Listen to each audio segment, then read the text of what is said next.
Shalom Aleichem, on est dans Baba Bakra d'Afkouf même, on est à la troisième ligne. Dans cette troisième ligne, on revient à dire qu'on avait dit auparavant. Qu'est-ce qui se passe quand il y a un Nechassim Merubim? Alors à ce moment-là, on donne à manger aux banot, on est mais le reste, c'est les fils qui prennent. Nechassim Ouatim, l'argent il est réservé uniquement pour les filles, pour être nourries, et les garçons, ils réservent à la ptachim. Et qui passent l'eau. C'est ce qu'on a dit auparavant. Alors, qu'est-ce qui se passe s'il y a eu un changement de la valeur des biens? Pshita, Merubim, Venit Matou, au départ, quand il est mort, le père avait beaucoup d'argent et après, les biens ont diminué. Ils ont diminué aussi bien que la nourriture elle a augmenté, aussi bien que la valeur des biens ont diminué. Leur patlière, que Varzachu Bahem Mayorshim. Les garçons ont déjà été zochés de leur part, donc ça veut dire qu'ils continueront à manger avec les sœurs. Comme ils avaient le droit de manger avant, ils continueront à manger même après. Ça veut dire qu'ils n'ont pas perdu leur droit de profiter des biens de leur père. Bien que maintenant, les Nechassim sont Mouatim. On parle des petits ou des grands? Des Yorshim, des enfants. Maintenant, s'il y a des grands On a qui dit travaillent, que les filles, on leur donne jusqu'à qu'ils ont 12 ça ans. que Et Bagro, après, et ce les qui reste, garçons, on leur dans le donne. garçon. Maintenant, ces filles-là, ils sont petits, pas d'âge. Mais les grands et les garçons, eux, ils peuvent manger, même plus grands que 12 ans, 13 ans, ils peuvent manger des biens de leur père. Puisque c'est leur argent à eux. Ils peuvent en faire ce qu'ils Pourquoi veulent. on n'attend pas jusqu'à que les filles ont 12 ans? Alors, ça dépend, les chassim merubim, les chassim muatim. Les chassim muatim, on attend que tout le monde arrive à 12 ans. Pour après, ce qui restera reviendra aux frères, aux enfants. Nechassim Ah, merubim, Merubim. dès le départ, les enfants, ils en profitent, les garçons, ils en profitent. Maintenant, le problème, c'est que ça a perdu de sa valeur, ou que la nourriture a augmenté, ou que les biens ont perdu leur valeur. Les garçons continuent à prendre, d'être nourris des biens des pères, parce que c'était à eux qui nous kavérol, l'argent leur revient à eux. Alors, Muatim venit rabou. Si c'est l'inverse, qu'au départ, les biens, ils étaient en minorité, et puis après, quelques mois, ça a flambé. Trump est monté au pouvoir, et la bourse, elle est montée, et donc à ce moment-là, les biens, ils sont montés aussi. D'accord? Alors, à ce moment-là, Maï, Birshut Yorshim Kaime, est-ce que tu considères que cet argent qu'on donnait aux filles à manger était encore sous la possession des enfants, des garçons, rien que priorité aux filles de manger, mais ça appartient encore aux garçons? Ilkar, Birshut Yorshim Chaproua. Donc, il faut considérer que la plus-value, l'augmentation de leur valeur, ça revient aux garçons. Au Dilma, ou peut-être, c'est l'Okem Salke. À partir du moment où c'était des Nechassim Muatim, les enfants sont sortis des biens de leur père. Le bien de leur père ne leur appartient plus. Donc, quand il y a eu la plus-value, c'est la plus-value pour les filles et pas pour les garçons. Ça, c'est le Safek de la Gemara. Il m'a dit, tâche-moi, viens, écoute. D'Amar Ravasi, Amar Rabbi Yochanan, Yetomim shekadmu machu benechassim muatim, ma shemachu machu. Si maintenant des Yetomim, ils ont, avant que les filles sont arrivées au tribunal, ils savaient très bien qu'ils avaient des nechassim muatim. Ce qui veut dire que normalement, ils ne devraient rien prendre. Qu'est-ce qu'ils ont fait? Ils ont tout de suite, à la mort de leur père, vendu les biens à quelqu'un. Normalement, les biens étaient réservés pour les filles, puisque c'est nechassim muatim. Eux, avant que les filles arrivent au Beth-Adin pour réclamer ces biens-là, eux, ils ont vendu à quelqu'un d'autre. La vente, elle est valable ou elle n'est pas valable? Elle dit que la vente, elle est valable. Machemachou, machou. Maintenant, machemachou, machou, ça ne veut pas dire qu'ils sont touristes de donner à manger aux enfants. Ils sont leur patrie, qui se débrouillent. Maintenant, de leur bien à eux à donner à manger aux enfants. Ah ben, la vente, c'est une vente. Et considérer la vente, c'est une vente obligatoire, c'est que considérer qu'ils étaient mourzakim dans cet argent-là, parce que la vente, elle est valable. Ouais. S'ils étaient mourzakim dans cet argent-là, ça veut dire qu'ils sont considérés comme yorshim de cet argent-là. Ils sont considérés comme yorshim de cet argent-là. Donc, si c'était moatim, me dit Rabou, moatim au départ, et nitrabou, le nitrabou, les tomim ont droit les garçons ont droit d'en profiter. Alors, le mahou, c'est que dans le Moatim Vidrabou.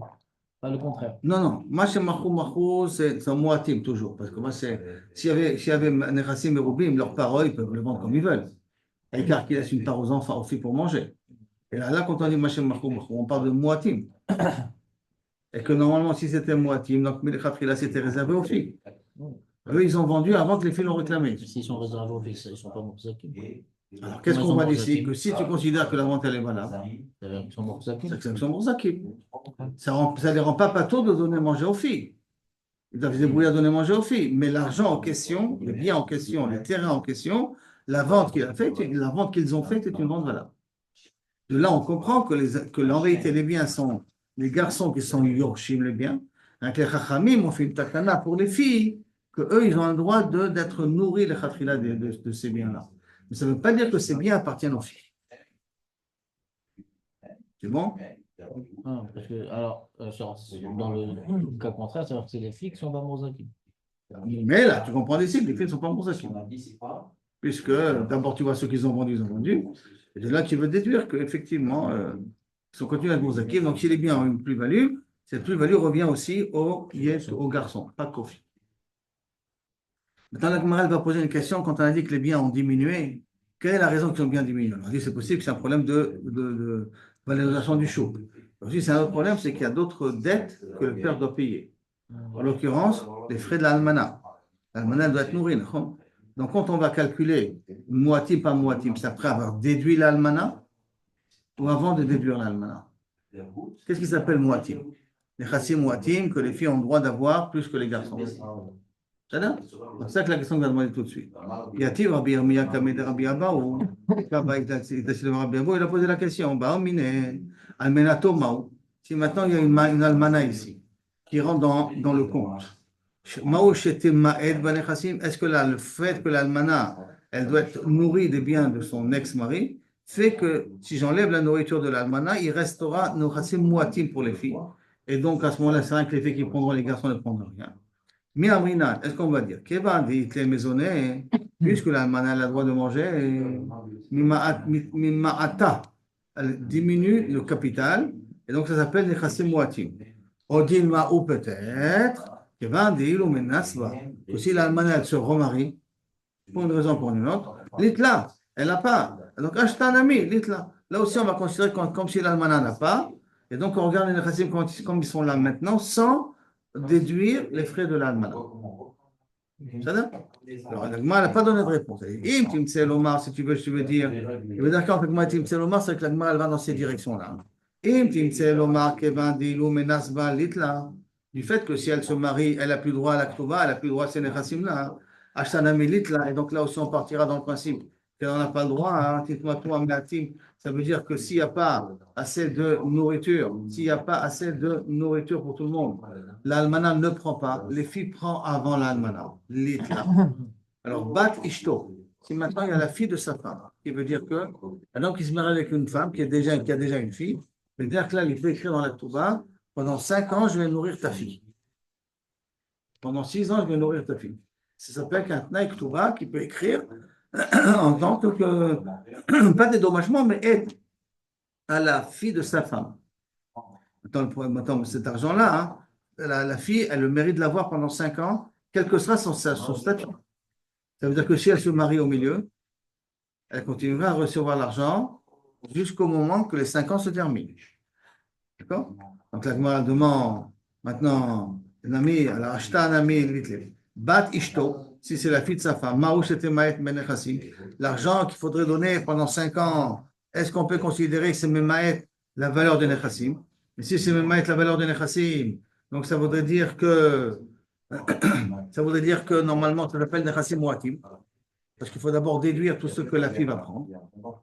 Est-ce qu'on va dire du fait que même si la fille elle se marie, Nami Itla, elle mérite d'avoir encore cet argent-là.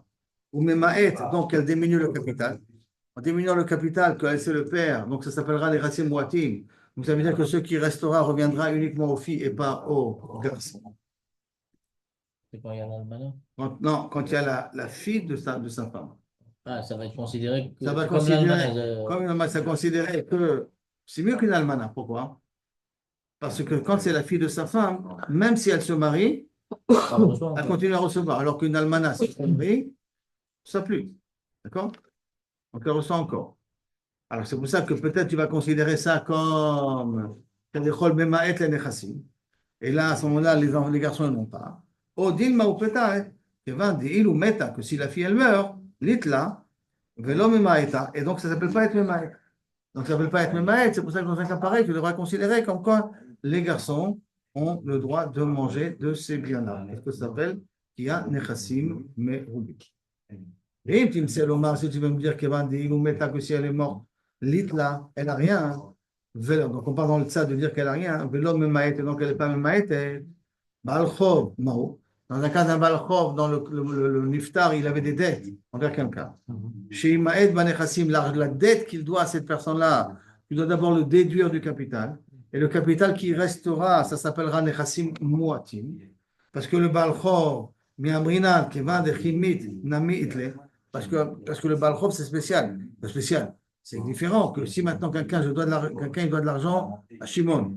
Et Shimon est Niftar, les héritiers de Shimon viennent prendre. Donc, c'est pas parce que Shimon est Niftar que que la dette a disparu. D'accord? Alors, qu'est-ce que tu vois? Donc, ça s'appelle Memaet. Donc, un Baal Chov, ça s'appelle Memaet. Au Dilma, ou peut-être. Il va des Mechusre Gouvaina. Comme il n'a pas encore encaissé l'argent, Mechusar Gouvaina, il faut encore venir encaisser l'argent. Il n'a pas encaissé. Donc, Memaet. Donc, je considère le capital comme il est. Il y a de l'argent assez. Ça s'appelle Nechassim Morobim. Et donc, à ce moment-là, les garçons peuvent aussi en profiter. Maintenant, la Gemara va recommencer toutes les questions, mais à l'envers, c'est-à-dire, Ika de Amre, Ika de Baele, Leidach. Il y en a qui posent les questions, mais à l'envers, comme ça. Baal Chov, Mao Sheimaed Banechassim. Est-ce qu'un Baal Chov peut diminuer les biens du défunt pour considérer que ça s'appelle Nechassim Muatim? Batishto, Mao, qu'est-ce qui se passe si c'est la fille de sa femme? Est-ce que je dois déduire la nourriture pendant 5 ans que je dois lui donner, comme je déduis ça des Nechassim pour considérer des Nechassim Muatim? Maouche Matou Banechassim. Almenato, ça almana. Maouche Yematou Banechassim. Almenato ou bat. Maintenant, la Gemara pose une autre question. Quand j'ai une almana et une fille, Ezomem Kodemet, lequel des deux est préférentiel? Parce qu'on a dit que lorsqu'il a des biens, il a donné à sa almana et il a donné à sa fille. D'accord? Lequel des deux est préférentiel et a préféré? C'est la almana ou sa fille? Amarle Zil Haidna. Va maintenant, Veta le Machar et revient demain. Je vais réfléchir pendant la nuit pour te donner une réponse. Qui atteint lorsqu'il est arrivé le lendemain. Amarle Shot Miha. Tu sais quoi, j'ai trouvé une braïta qui va t'aider. Chada de Amar Rabbi Abba, Amar Rabbi Assi, Asu Almana etzel Abat, Kebat etzel Achi, Benechassim Muati. Ils ont donné un statut d'Almana comme par rapport à la fille, comme la fille par rapport au garçon quand il y a Nechassim Muatim. Qu'est-ce qui se passe dans un cas où il y a Nechassim Muatim? On donne à manger à la fille et les garçons vont faire l'aumône. Quand il y a Nechassim Muatim, on va donner à manger à la fille et les garçons vont faire l'aumône. On a dit parce qu'on peut pas. C'est le même statut, une almana avec les filles. Une almana avec la fille, on donne d'abord manger à l'almana et la fille va être Bakesh d'abord. D'accord? C'est le même statut, la même situation en fait. Bat etzel achim, benechassim muatim. Ma bat etzel achim, de la même façon la fille chez son frère, chez les frères. Habat nizonet v'achim, yishalu ala ptachim. Les garçons ils feront l'aumône et les filles seront nourries. Af almana etzel abat, même une almana par rapport à une fille, à la fille. Almana nizonet v'abat yishal ala ptachim. Ça veut dire qu'on est plus mechambed le kavod de la femme plutôt qu'autre chose. Donc, il faut remarquer que tous les petits tselomar, la Gemara ne les a pas répondu pour ça. D'accord? Comment considérer une almana, comment considérer un balchov, comment considérer une batishto? Est-ce que ça diminue la valeur de Nechassim Marubim ou ça ne diminue pas? La Gemara n'a pas résolu ce fait-là. Maintenant, la Gemara elle continue. On peut rappeler dans la Mishnah, il y a ici Admon qui s'était plaint un petit peu. Admon Amar, Bishvil Shani Zachar, parce que je suis un garçon, j'ai perdu. Il a dit s'il n'y a pas assez de biens, tu donnes à la fille, tu ne donnes pas au garçon. Ça veut dire quoi? C'est-à-dire que moi, je dois perdre parce que je suis un garçon. Maïka Amar. On veut comprendre c'est quoi cette phrase-là, hein? Parce que je suis un garçon, je suis perdant. Amar Abaye Achika Amar. Comme ça, il a dit. Bishvil Shani Zachar. Parce que je suis un masculin, un garçon. Veraoui Ani la Sok Torah. Que normalement, je suis censé étudier la Torah. Et parce que je suis censé étudier la Torah, j'ai moins de temps de travailler. Alors, if saditi, à cause de ça, je dois perdre ma part dans l'héritage. Amar le Rava, Ela Meata. Parce que si tu dis comme ça, Ela Meata, Mande Asik Batorah, ou de Yarit, de l'Asik Batorah, le Yarit. Tu vas dire que celui qui étudie la Torah, il a le droit d'hériter. Celui qui n'étudie pas la Torah n'a pas le droit d'hériter. Si tu fais dépendre le fait d'hériter les biens de leur père, ça va être dépendant, est-ce qu'il étudie la Torah, il n'étudie pas la Torah. Alors ça veut dire qu'on va faire une différence entre une personne et une autre personne au niveau de l'héritage. Suivant la question de Admon. J'ai pas compris pourquoi on voit le tafkid de la personne. Parce que qu'est-ce qu'il a dit à Admon? Admon a dit parce que je suis un garçon, c'est pour ça que je vais perdre ma part dans l'héritage. Et comment on a expliqué? Et comment on a expliqué le parole de Admon? C'est parce que je suis un Ben Torah et que j'étudie et donc je n'ai pas le temps de travailler et tout ça. C'est pour ça que je vais perdre ma part dans l'héritage. Mais c'est quelque chose qui travaille, qui ne travaille pas. Du fait qu'ils sont un fils, il a le droit à l'héritage. Oui, mais qu'est-ce qu'on a dit que si un Nechassim Moatim, qu'est-ce qui prend? La fille. C'est les filles. Ok. Et ça, Admon n'a pas accepté. Pour lui, Admon m'a plus tant que les filles prennent. Parce que je suis un garçon, je suis censé pas perdre. Arémi d'Oraïta, l'héritage, il revient à qui? Il revient à moi. Rien que parce qu'il n'y a pas assez, tu donnes préférence aux filles. Lama, Admon, il dit pourquoi? Ça, c'est le mot qu'Admon J'ai a compris. expliquer les paroles de Admon. Première tentative pour expliquer, il avait dit comme ça. Est-ce que parce que j'étudie la Torah, à ce moment-là, je ne mérite pas d'avoir, parce que j'étudie la Torah, je dois hériter? La Gemara a dit lui, ah, ça veut dire que si la personne ne te dit pas la Torah, elle n'hérite pas. C'est pas possible. Là, c'est pas ça le pshat de Admon. Et c'est toi qui va expliquer le pshat de Admon autrement. Là, Marava, Achika c'est ça qu'il a dit Admon. Bishvil Shani Zachar, parce que je suis un garçon. Veraoui Ani Lirash, et que je suis apte à pouvoir hériter Benechassim et Rubim. Quand il y a beaucoup de biens, je suis apte à pouvoir hériter. Ifsaditi Memukhanechassim Muatim. C'est la raison pourquoi je dois perdre dans Nechassim Muatim. Et Rabban Gamliel est d'accord avec Admon, il ne faut pas oublier. Hein. Royani est livré à Admon. Chaque fois qu'il y a marqué Royani, Royani est livré à Admon, c'est pas qu'il dit Royani, la est comme lui. Donc ça veut dire qu'il est Nachenami, dans ce cas-là, d'accord, il ne peut pas, il n'est pas censé perdre. Ça veut dire que la est qu'il n'est pas censé perdre l'argent à cause de Rabban Gamliel. C'est pour ça. Alors, qu'est-ce que ça fait? Donc, même dans le chassé moitié, il faut qu'il ait le droit de manger avec la fille. Donc on partagera le pain en deux. Pas on donnera que à la fille, on donnera aussi au garçon. Matnitin maintenant, une Mishnah. Hayniach banim ou banot, betumtum. Alors, du coup, ça arrange tous que les homards qu'on avait avant. Non, parce que le truc qu'on a, oui, enfin, ça les arrange dans le sens que d'après Admon, ils ont le droit de manger. Oui, mais est-ce que ça s'appelle les Chassim Merabim ou Moatim? Ça ne résout pas le problème. Toute la question là-bas, elle est quelle est la définition d'une Chassim Moatim? Est-ce qu'on doit d'abord déduire tous les frais annexes et après voir qu'est-ce qui reste ou non? On regarde l'héritage qu'il a donné comme il est, même s'il y a des dettes potentielles sur cet argent-là. Maintenant, la Mishnah dit Iniach banim ou banot vetumtum. Vous vous rappelez que le mot de tumtum, c'est quelqu'un qu'on ne peut pas définir si c'est des garçons ou une fille, non? On enlève la poche, on regarde. Non, on ne savait pas à l'époque, pas forcément. Alors, Bisman, Shanechassim et Rubin, pendant qu'il y a assez d'argent, Azecharim, Dochim, Oto, Etzela, Nekevot. Le garçon il dit ouais, pour moi que tu es un garçon. Tu n'as pas été que tu es un garçon, on te considère comme une fille. Une fille, donc, ça veut dire va manger avec les filles. Donc, ça veut dire qu'il n'a rien le droit de pouvoir manger des biens de leur père, mais il n'aura pas le droit de profiter financièrement des biens de leur père. C'est-à-dire de pouvoir utiliser l'argent de leur Comme il père. s'est passé, il va profiter. 2 minutes. Nechassim Moatim. Si y a Nechassim Moatim, Hanekevot, Dochot Oto Etzel Azecharim. Tu lui dis, écoute, ma petite, pour moi, tu es une fille pour pouvoir manger avec nous. Sinon, on va faire le mot. De deux côtés, c'est avoir. Ça? C'est avoir des deux côtés. Non, c'est ça le problème du tum-tum. Il n'y a pas de chazaka ni dans l'un ni dans l'autre. Ah, N'oublie pas qu'on parle ici sans les sentiments. On parle du point de vue logique. Qui tu appartiens? Tu appartiens ni à l'un ni à l'autre. C'est pas androgyne. C'est pas androgyne. Tum-tum, c'est qu'il a une poche qui cache le sexe, donc on ne peut pas savoir ce qu'il est masculin ou féminin. Androgyne, c'est qu'il a les deux. D'accord? Maintenant, un autre cas. Omer, im teledishti, quelqu'un qui dit comme ça, si ma femme elle a accouché, Zachar, itol mané, je lui donnerai un mané. Il y a Zachar, itol mané. Et là, il va avoir un garçon, et ben, elle recevra le mané. Dans la question de le chidouche de la Gemara, c'est que je suis makné à quelqu'un qui n'est pas encore né. Bien qu'on n'est pas makné là ou bas, là, être makné, ça veut dire que si c'est un garçon, je lui ouvre un compte en banque d'une somme d'argent, c'est taquet.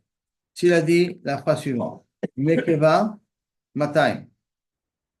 Si maintenant c'est une fille, je donne 200. Il y a Dan Ekeva, donc elle est Matay. Si elle a mis au monde une fille, il méritera 200. Im Zachar, Mané, Im Nekeva, Matay. Si maintenant c'est un garçon, je donne Mané, si c'est une fille, je donne 200. Il y a Dan Zachar ou Nekeva. Elle a eu droit à un garçon et une fille, elle a eu deux jumeaux. Un garçon et une fille. Zachar, Nekel Mané, Nekeva, Nekel Matay. Il y a le datum tum. Qu'est-ce qu'on fait maintenant? Il doit donner ou pas? Et non, l'hôtel, il ne donne rien. Il m'a marqué, kol machetele dishti. C'est tout ce n'importe quel enfant, n'importe quoi, je donne. Alors, arrêtez, itol. Pourquoi? Parce qu'il a laissé la porte ouverte en disant n'importe quelle naissance. Im en sham yoresh, et la roue. Et si maintenant tous les frères et les sœurs sont morts, il reste que le tum-tum, il hérite. aussi bien comme un garçon, aussi bien comme une fille. Donc, il a le droit d'hériter. La question, est-ce qu'il peut hériter avec des garçons, est-ce qu'il peut hériter avec des filles, c'est tout. Mais en tant qu'individu seul, s'il est seul, peut-être qu'il peut hériter. S'il est Bechor, il va avoir deux parents ou il va pas avoir deux parents? Quand? Non, puisque personne ne lui donne un héritage. Les garçons, ils disent pour moi que tu es un garçon, donc tu ne reçois pas. Et les filles disent pour moi une fille, donc tu ne reçois pas avec nous. Donc, il n'y a pas de Bechor là, dans cette famille. Dans ce tout, il n'y a pas de Bechor. Que lorsque tu sauras est-ce que c'est un garçon ou pas. Il n'y a pas vraiment Yoresh alors. Hein? Il est Yoresh, il n'y a personne. Il est Yoresh parce qu'il n'y a personne. Parce qu'il n'y a personne. Ben, pourquoi il Yoresh? Parce qu'il considère son fils. Il ne considère pas une. Bien qu'il ait une bria bifinatzma, mais il considère son fils. C'est pour ça qu'il a la possibilité Il n'a d'hériter. aucune chazaka sur les biens, ça veut dire. Il n'a aucune chazaka sur le bien par rapport aux frères et aux sœurs. Ouais. Mais par rapport à des créanciers, par rapport à d'autres personnes. Maintenant, la Gemara dit Dochinoto, Veshakil, Kebat. Est-ce que tu veux me dire qu'on le repousse? Les garçons le repoussent, mais qu'il va prendre comme une fille. Et là, Katani Sefa, peut-être qu'à la fin, Yalda Tumtum, et non Notel. Amar Abaye, Dochinoto, Ve'enlo. C'est-à-dire qu'on est Dochinoto, il n'a rien, zéro. Où est le Quand les filles sont Dochinoto, il ne reçoit rien comme héritage. Et Rava Amar, Dochinoto, Vieshlo. Mais on est Dochinoto, mais il a un petit minimum quand même. Le Sefa attend le Rabbi Shimon ben Gamiel. Et la fin va d'après Rabbi Shimon ben Gamiel. Que quoi? Yalda Tumtum Vandroginos, un enfant, une femme qui a mis au monde un Tumtum ou un androgyne, c'est-à-dire qu'il a les deux sexes. Rabbi Shimon ben Gamiel Omer, En Gdusha Chala Alehem. Ça s'appelle pas Bechor. En Gdusha Chala Alehem. Le Méchané? Que ce soit ou Tumtum ou androgynos, Il n'a pas de. comme il n'est pas défini, En Gdusha Chala Alehem. Mais tu veux, la grande pose la question, Tumtum Yoresh. Keben, Benizan Kebat. Pourtant, le Tumtum, il hérite comme un garçon. Et il est nourri comme une femme. Alors, Bishlama, les rabbins, pas rapport au pshat de rabbin, n'oublie pas qu'Arabé est rabbin. Arabé, il a dit Dochinoto, ve'enlo, rien du tout. Rabbi, il a dit que Ken, Dochinoto, ve'yeshlo. Il faut comme une des personnes, il a. Au moins, de la nourriture, il peut avoir. Donc, Bishlama, les rabbins, Yoresh, Keben, Banechassim, Muatim. Il hérite comme un garçon dans les biens qui sont pas nombreux, qui veut dire que ça revient, les biens reviennent aux filles et pas au tonton. Mais qu'on le considère comme une fille pour les chassim et roubim qui a le droit de manger des biens de leur père. Ça, si on explique d'après Rava. D'accord? D'après Rava, que Yeshlo, il a le droit d'avoir une part. Et là, les Abaye, mais d'après Abaye, il dit qu'elle ne mérite rien. Maïnizon kebat. Que veut dire cette Mishnah-là qu'il est nourri comme une fille? Qu'est-ce que c'est ce langage-là? La Gemara dit, et d'après toi, les rabbins, Maï yoresh keben. Que veut dire ce langage-là? Il hérite comme un garçon. Ça n'a pas de sens. S'il hérite comme un garçon, il devrait apprendre sur le compte des filles. Et là, Raoul Irash, il est apte à hériter. C'est pas qu'il a hérité Befoal. Il est apte à hériter, mais un homme, il n'a pas le droit d'avoir une part. Achanami, il faudrait dire Raoul Lizon, il mérite de manger des filles, mais il n'a pas. Donc, pour un baïl qui dit qu'il n'a pas du tout, alors quand on le repousse au défi, c'est qu'il mérite de manger comme des filles, mais il n'aura pas. Il n'aura pas quoi. Zéro, il aura zéro. Le Tum d'après Abaye, il a zéro. Même manger? Ouais. Ça sert à quoi de dire Nizon là-bas? Non, ça, c'est Nizon là-bas, c'est qu'il aurait dû être nourri comme là-bas. Ah, il aurait Il dû. aurait dû, comme ça qu'il a dit, Kémo. Comme on a expliqué pour Rava. Et là, Raoul Irash, il est apte à hériter, mais il n'hérite pas Befoal. Alors là, il est apte à manger comme une fille, mais il ne mange pas Befoal. C'est là, et on est arrivé ici aux 2 points, Béchato.